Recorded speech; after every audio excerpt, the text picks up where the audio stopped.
Hello everyone, this is Palak and welcome back to the part number 2 of class 6th science chapter number 1.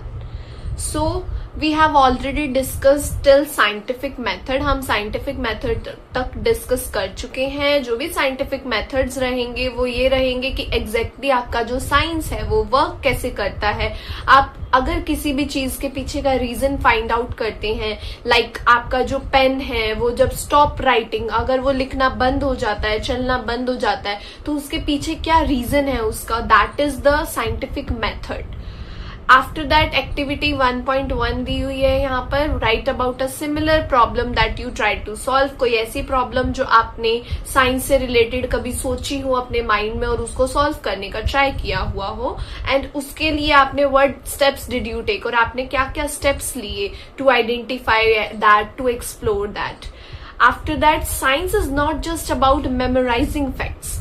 Science आपकी सिर्फ वो नहीं होती कि आपने वहां पर एक सेंटेंस को, एक फैक्ट को रीड आउट किया एंड आफ्टर दैट कुछ एक्सपेरिमेंट्स किए या फिगर्स को पहचाना. It is about following a step by step process. ये एक स्टेप बाय स्टेप प्रोसेस होता है that help us to find answers to our question, so that what are the steps that we can follow. तो अब हम इस book में ये फर्दर स्टडी करेंगे कि हमें साइंस के जो पीछे के फैक्ट्स हैं, फिगर्स हैं, एक्सपेरिमेंट्स हैं, उसको step by step, process by process follow करते हुए हम कैसे अपने साइंटिफिक मेथड्स के थ्रू कोई भी इन्वेस्टिगेशन, कोई भी एक्सपेरिमेंट को कैसे परफॉर्म कर सकते हैं. And from the beginning of this, first we observe something that we find interesting. किसी भी बच्चे को अगर कोई साइंस का टॉपिक या कोई भी चीज ऐसी लग रही है इंटरेस्टिंग सी, तो उसको वो ऑब्जर्व करेगा, राइट. सो फर्स्ट स्टेप होगा ऑब्जर्वेशन का. We observe something that we find interesting और वी डू नॉट अंडरस्टैंड. उस टॉपिक को या उस चीज पे आपका फोकस जाएगा जो चीज आपको इंटरेस्टिंग लगी, और दूसरा आपको समझ नहीं आया कि उसके पीछे का रीजन क्या है, उसके पीछे की वर्किंग क्या है, right. After that this makes us wonder. इसकी वजह से हम सोचने पर मजबूर हो जाएंगे, वंडर करने लगेंगे, हमारे माइंड में क्वेश्चन क्लिक कर जाएगा and then we guess a possible answer to that question. फिर हम ट्राई करेंगे कि उसका आंसर सर्च आउट करें, उसी इन्वायरमेंट से करें या किसी से पूछ कर करें, किसी की हेल्प लेकर करें या अपने माइंड से खुद ही करें. After that we perform through experiments. अब हम एक्सपेरिमेंट्स करेंगे कि जो मैंने चीज ऑब्जर्व करी है उसके पीछे का आंसर ये परफेक्ट है या नहीं, उसको मुझे चेक करना है, तो मुझे एक्सपेरिमेंट को परफॉर्म करना पड़ेगा. Then we try to analyse the result. After that आपने एक्सपेरिमेंट किया, अब जो रिजल्ट आया, जो आपने अपने माइंड में आंसर सोचा था उस रीजन का कि ये रीजन बिल्कुल परफेक्ट आंसर हो सकता है, जब एक्सपेरिमेंट किया तो क्या वो उसके एलिजिबल या एप्लीकेबल, उसके लिए बिल्कुल परफेक्ट था या नहीं, वो हमें यहाँ पर लास्ट स्टेप में देखना होता है, एनालाइज करना है रिजल्ट को. And now scientists are people who follow the scientific method. Scientists, you know very well, scientist होते हैं वो लोग जो scientific methods को follow करते हैं, problems को solve करते हैं या कोई भी नई चीज को discover करना, investigate करना और innovate करना, invention करना, like these. So, but anyone who follows the scientific method is working like a scientist. But ऐसा नहीं है कि सिर्फ साइंटिस्ट ही लोग ऐसे ही काम कर सकते हैं, साइंटिफिक मेथड्स का यूज कर सकते हैं. नो, कोई भी पीपल, कोई भी पर्सन ऐसे कर सकते हैं. And someone cooking food may be wondering. कोई खाना बना रहा है तो वो सोचता है why the dal has spilled out of the cooker, was there too much water. क्या हमने ज्यादा पानी डाल दिया था कि दाल के जो पार्टिकल्स हैं वो बाहर आ रहे हैं. आप पिक्चर में भी देख सकते हैं या डायग्राम में मेंशन है. तो think of a bicycle repair. Person trying to find out why a tyre is flat. अब जो बंदा क्या करता है, साइकिल की रिपेयरिंग करता है, तो वो सोचता है कि ये जो टायर है वो फ्लैट क्यों होता है. From where did the air leak out. और कहाँ से जो हवा है जब उसे डालना है या उसे निकालना है, कहाँ से लीक होती है, जब वो बिल्कुल ही बंद है, बिल्कुल ही क्लोज है. देन एक इलेक्ट्रिशियन की मेंशन की हुई है बात यहाँ पर, और an electrician trying to find out why a light bulb is not working. अगर कोई लाइट का बल्ब खराब हो जाता है तो उसके पीछे भी रीजन है, और वो इलेक्ट्रिशियन को पता होता है कि ये क्यों वर्क नहीं कर रहा है और इस प्रॉब्लम से कैसे हम दूर हो सकते हैं. तो यहाँ पर इलेक्ट्रिशियन, रिपेयर करने वाला एंड जो भी कुक कर रहा है, शेफ हो गया या कोई भी पर्सन हो गया, ये सब कहीं ना कहीं साइंटिफिक मेथड का यूज कर रहे हैं अपनी डेली लाइफ में, and they are working like a scientist. Okay, So when we try to ask questions and find out answers, we all are in a way scientists. तो हम सब ही कहीं ना कहीं ऐसा परफॉर्म कर रहे हैं वर्क जो साइंटिस्ट लोग उनका साइंटिफिक मेथड्स के थ्रू हम करते हैं. तो we are all in way of a scientist. Now activity 2 आपसे कह रही है describe a daily life situation where you think someone was following a scientific method. कोई ऐसी चीज बताओ जिसमें कोई लाइफ की सिचुएशन और डेली लाइफ की और कोई पर्सन परफॉर्म कर रहा हो साइंटिफिक मेथड. तो आप फिल्ट्रेशन का मेंशन कर सकते हो. आपने देखा नमक बनता है, जो नमक फैक्ट्रीज में आप देख सकते हो नमक बनना, तो कपड़ा बुनना, ये सारी चीजें आपके साइंटिफिक मेथड्स के एग्जांपल्स है. आप अपने अकॉर्डिंग जो भी आसपास हो रहा है, अगर उसमें कोई साइंस है, आप चाय छानते हो वो भी आपके साइंटिफिक मेथड है, वो भी आप उसमें मेंशन कर सकते हो. Do you now realise that there are several daily life situation. अब तो आपको पता होगा कि हमारी डेली लाइफ के अंदर साइंस का कितना बड़ा रोल है. यहाँ पे कितनी सारी सिचुएशंस है जो हम पता, कुछ हमारा नोइंगली है, कुछ अननोइंगली है. इसका मतलब कभी हम पता करके कि ये साइंटिफिक मेथड है तब परफॉर्म करें.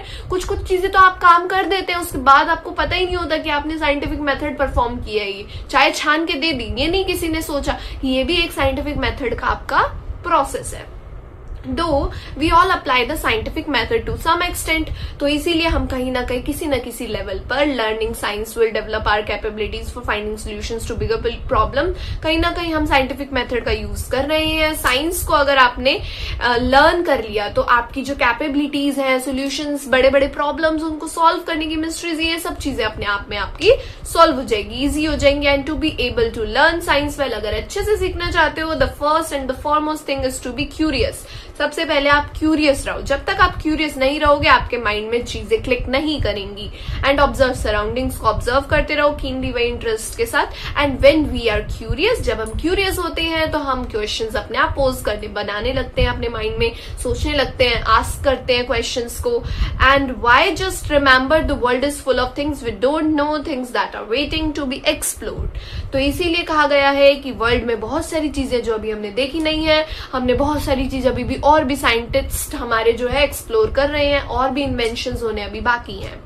Now activity 1.3, let's think and write. If you have to ask why about something, तो what would you ask about? अगर आपको कुछ पूछना हो कि क्यों ऐसा हुआ, तो आपका क्वेश्चन क्या रहेगा? साइंस के लिए कोई चीज आपने ऑब्जर्व करी कि ये जो हमारी गाड़ियां ये सीधी कैसे चलती हैं, तो इसके पीछे भी आप क्वेश्चन बना सकते हैं. Try to write down how you would attempt to find an answer. और आपने जो क्वेश्चन को फ्रेम किया है, क्या आप उसका आंसर भी खुद से फ्रेम कर सकते हो, अपना अटेम्प्ट दे सकते हो?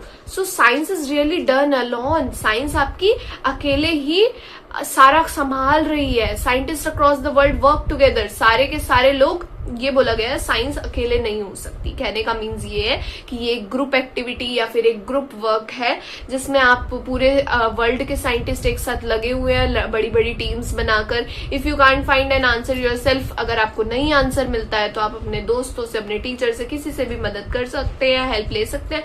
It's always more fun to discover things together, क्योंकि और मजा आता है एक साथ अगर एक्सप्लोर करो तो. For example 9th 10th 11th 12th के स्टूडेंट्स केमिस्ट्री लैब्स में केमिस्ट्री वर्क करते हैं, तो उनको के जो टीचर्स हैं, उनके जो प्रोफेसर्स हैं, वो उनको एक टीम में डिवाइड कर देते हैं. उसके अकॉर्डिंग ही वो अपना जो भी रिजल्ट होता है वो एनालाइज कर पाते हैं. Of course remember that you will not find answers to all your questions in 6th grade.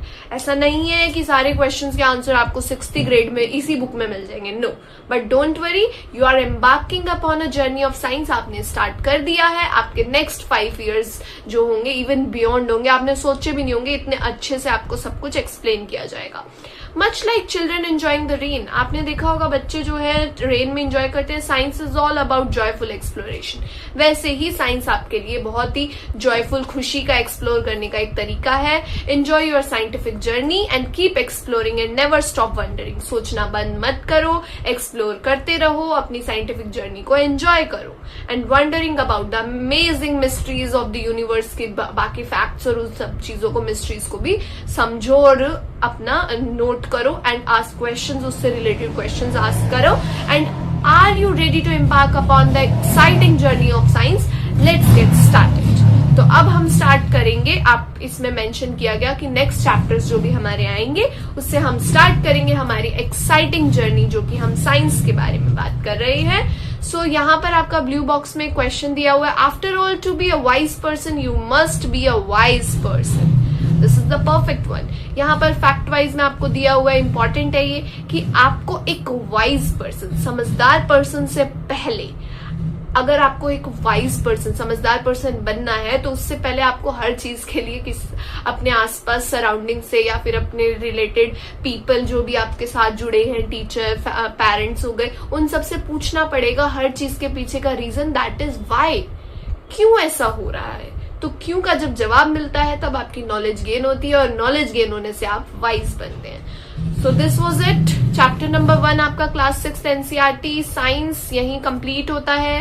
And अब आपके पास हम चैप्टर नंबर 2 जल्दी ही लेकर आएंगे। आई थिंक आप सभी को समझ में आया होगा बहुत अच्छे से। इसके जो भी इन बिटवीन क्वेश्चंस आएंगे उसके लिए हम एक अलग पार्ट आपको प्रोवाइड करेंगे। Thank you everyone, thanks for watching, thank you. That is